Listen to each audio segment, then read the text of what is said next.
So recently I found even more like different kind of laptops, like old ones that have been abandoned because the specs are not like great at all.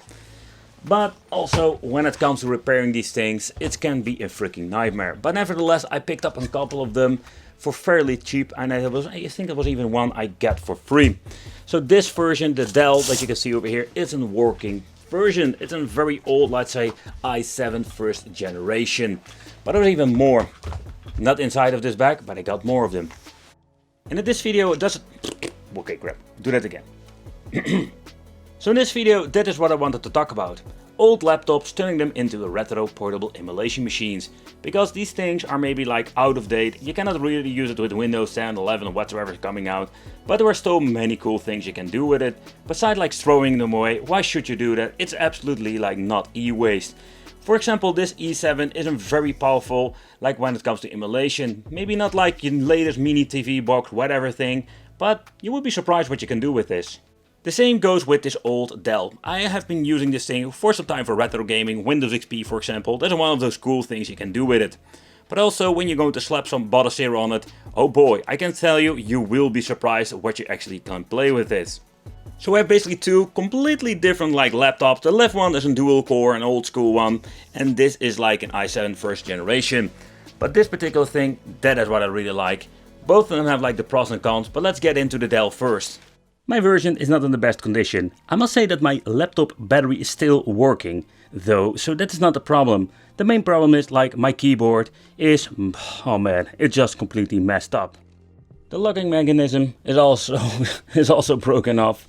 This shift key is broken, so if you just want to sell something like that, it is unsellable, or basically nobody wants to have it. So I was thinking we can do something pretty cool with this. Because the battery it's still alive and the display itself it still works. So I was thinking what we can do with it, why not make a portable retro arcade machine of this. You can do a lot of great things with this Dell laptop. It's a dual core, it's got 4 gigs of RAM. There is no hard drive installed, but we can slap a hard drive and SSD in it.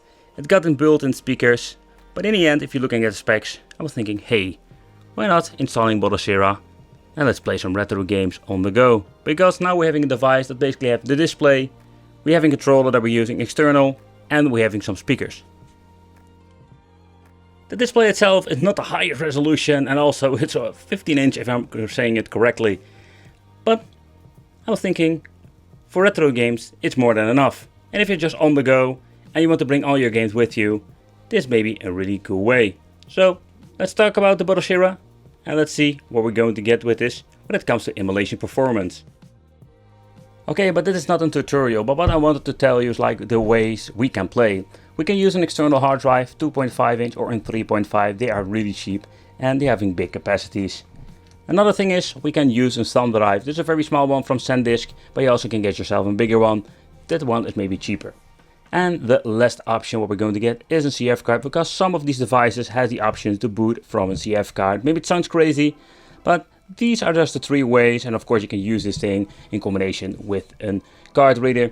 So this is what you can do, but there is also another way, and the reason why I will explain you. This laptop has a lot of options when it comes to audio out and other devices. So to begin with, we can have the option to use a headphone on this device, but also external speakers, and we're having 2 USB ports at the right for using the controllers. Of course, if you want to use 4 controllers, you can always use a USB hub. Over here at the left, we're going to get the Ethernet connection, the RG45. So if you want to hook it up to the internet, it is possible. And what we can try, of course, to use the display out. It would be cool, basically to clone the extra display and connect it to an external monitor. But there's no way I want to point out, because this is a portable video of course, and then we're having the input for the power supply. But with this system we have a problem. We're only having a really old school 2.0 USB ports like this one. There is no 3.0, so the only option in my opinion we're going to have is using an internal hard drive. And guess what? It was already missing in the first place, so that's what we're going to do.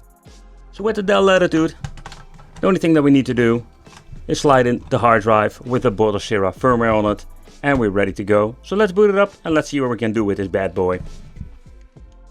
If you want to use a dual boot, that is of course possible, even in combination with an external drive that we're not going to recommend doing with this device due to the old USB connection.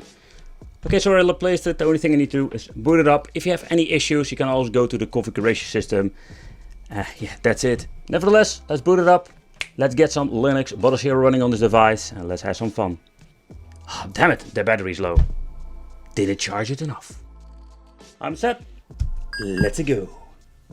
I messed it up.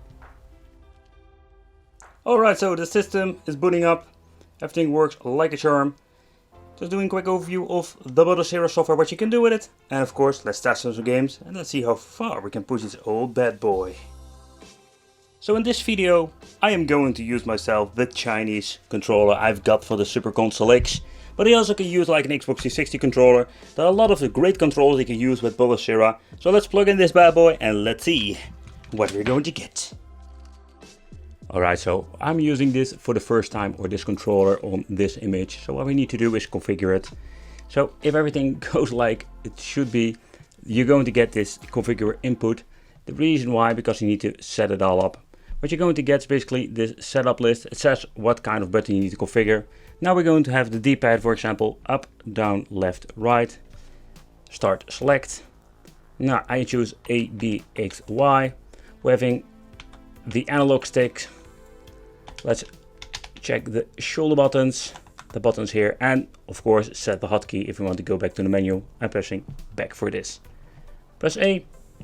It will take some time, but when you're done, the controller is configured with every single emulator.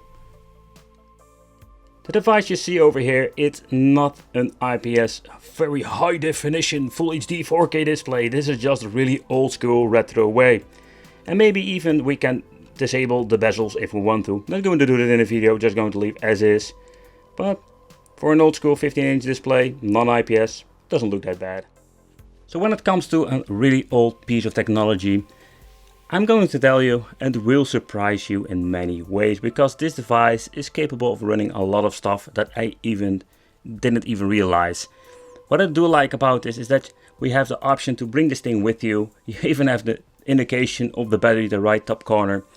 I did review a lot of these devices, especially when it comes to Pandora's Box Pi based, but this is just a super easy way. You grab yourself an old laptop, maybe you have one laying around, you're going to do a modification of the software, or better said, you're going to slap on a new hard drive, and you're ready to go, and you have so much stuff you can add to it. The old stuff like 8-bit, 16-bit, I will show you, it would run just fine.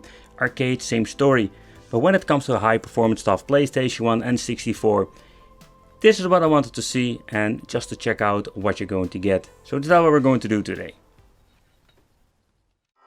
Okay guys, so first a little bit of beefcake and wolfies.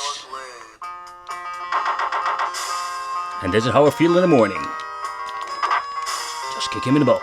Kick him in the face, kick him in the balls. Kick him in the face, kick him in the balls.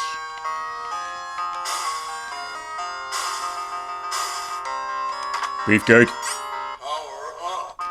Beefcake! I hate these guys, you know. Go away. Okay guys, so first up, let's try some PlayStation. I'm just going to skip all the old stuff because it runs just fine.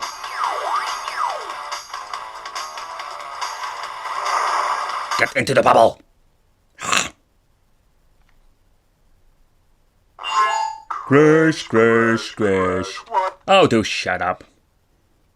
But the thing is with PlayStation 1, okay, it runs on a lot of cheap Android devices nowadays. But it is a great addition. And I don't know if you can hear it on the video, but the sound of this Dell Attitude LED is very good. Of course there is no bass, but when you're cranking it up to, let's say, 100%, it's going to get a little bit too pitchy.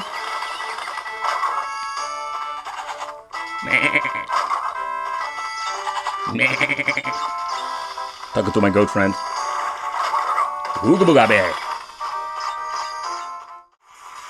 Okay guys, next up, PlayStation Portable. So a lot of these Pandora's boxes and a lot of cheap stuff doesn't work at all with PlayStation Portable. So let's play without frame skip, original settings. I can already hear a minor dip. Round one. Ooh.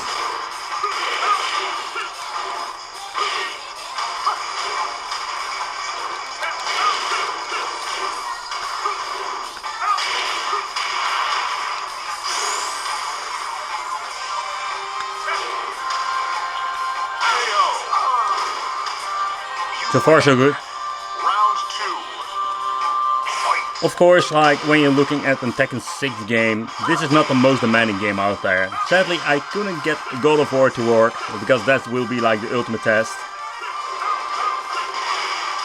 But so far so good.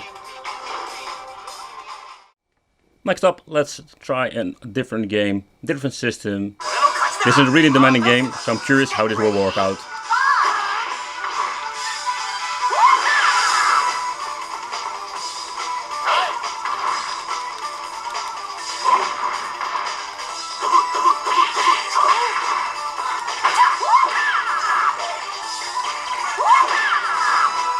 I'm getting my ass kicked here.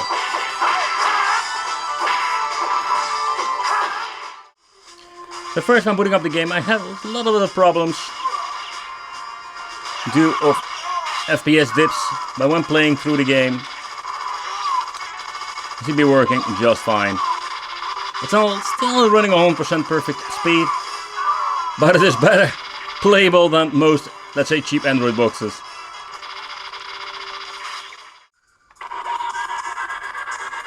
Okay, so I wanted to try out a Sega Saturn game. The reason behind this system is really demanding. I know, like some other devices, it does have the option to run with low specs Sega two-dimensional games, but this is of course not like it should be. And the two-dimensional stuff it's not really demanding.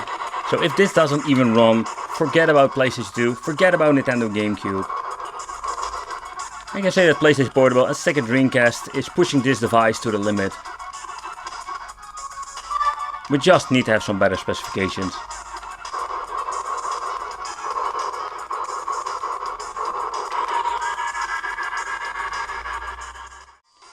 Alright, next up, N64, Cruis'n USA. A game that doesn't run on a Pi, maybe now, but back in the day I tested it out. It had a lot of issues. Especially with this part. And see, even on the old school dual core, it runs like a charm.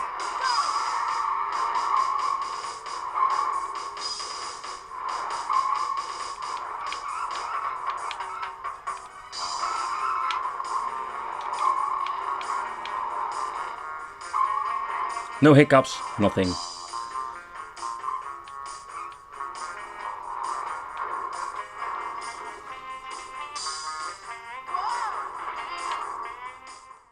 So if you can find this thing for dirty cheap, you can make something interesting out of it. But this bigger Dell bad boy, oh boy, this is really cool. And the reason why, because you can do even more cool things with it. It is way more powerful than dual core, of course, and it even comes with premium sound. So this thing is superior in every single way. Nevertheless, in my case, I picked this thing up for basically nothing, because I got a couple of these, like say, broken laptops. It was like, after some messing around, it seems to be like the memory was not working, so it was not booting or posting anything. But after replacing the memory for, I think it was like free, because I got it from another broken laptop, I got myself a pretty damn cool device. So let's get into it. Okay, so next up, let's remove the bottom plate. The battery, I don't know if it's dead, because yeah, the charger is not perfectly working. I can boot up the system, but it seems to be it cannot be charged, so that's something I need to change out in the future. So let's remove the screws over here, and let's remove the plastic plate. At the bottom, what we're going to get is the memory module and the hard drive.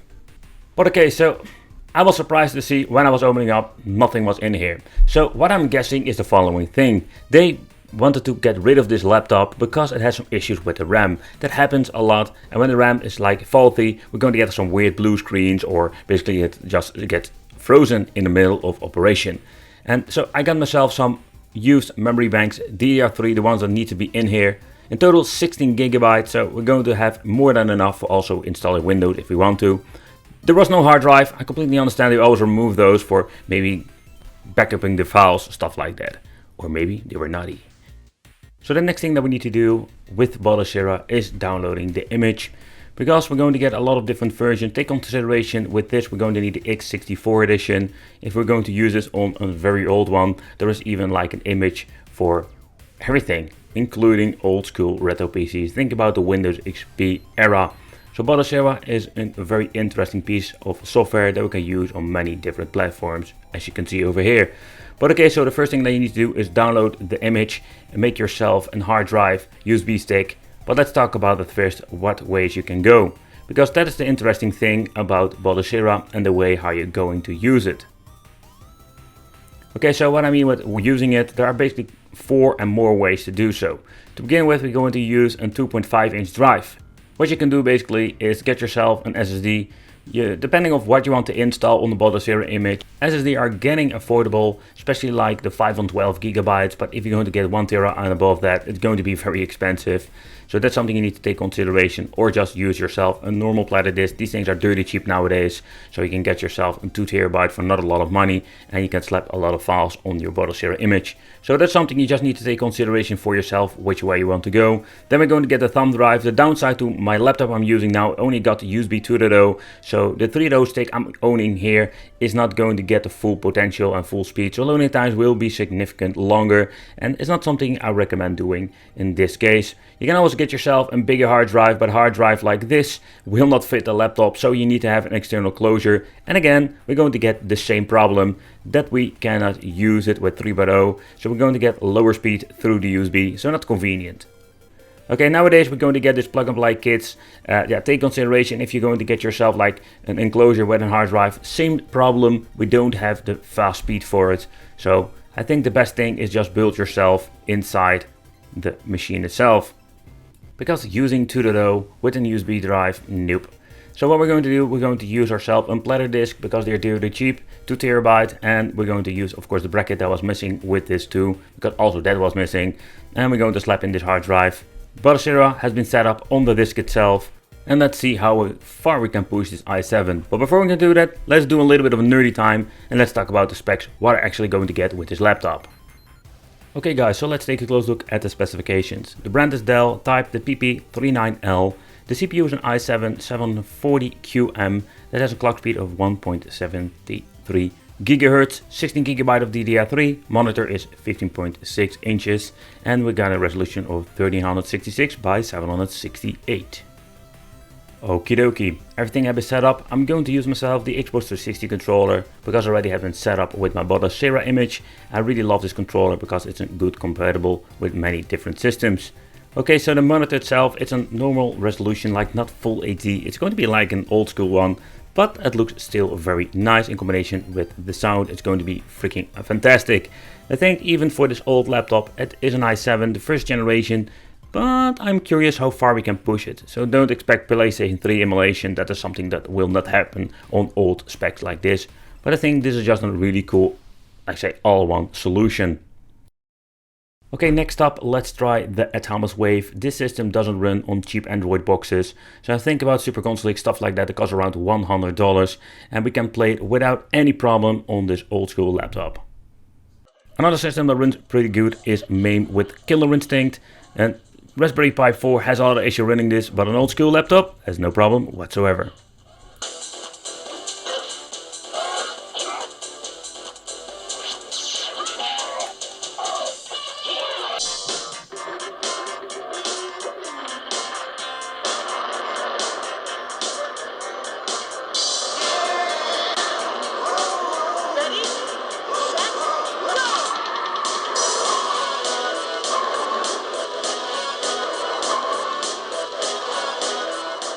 Okay guys, so when it comes to N64, we're going to get quite a good performance, especially when you compare it with $100 game boxes from AliExpress. So I was surprised to see that N64 runs pretty damn good on this device. So basically with an old CPU like this, we're going to very quickly reaching the ceiling with this, with emulation performance. But I must say, surprisingly, GameCube runs pretty good. Like, not all the games, but a lot of games run pretty good. I can really enjoy this.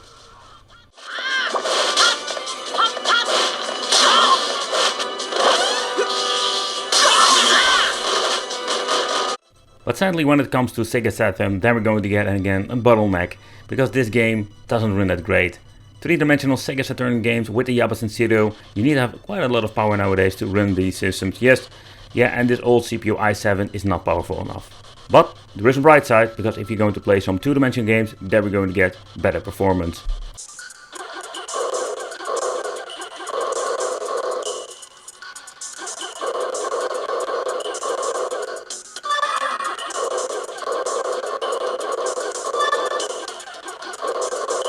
Okay guys, so next up, Sega Dreamcast. This system runs pretty damn good on this i7. And I must say the performance are quite nice. And if you're going to combine it with better emulators, I think you can even upscale it a little bit than the native resolution.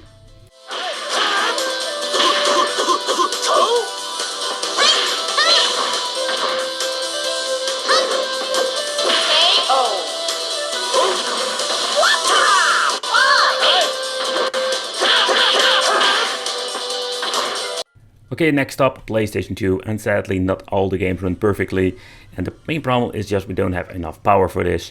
So take consideration two-dimensional games, same like with Sega Saturn, will run just okay and will have better performance. But in the end, it's going to be a mixed bag.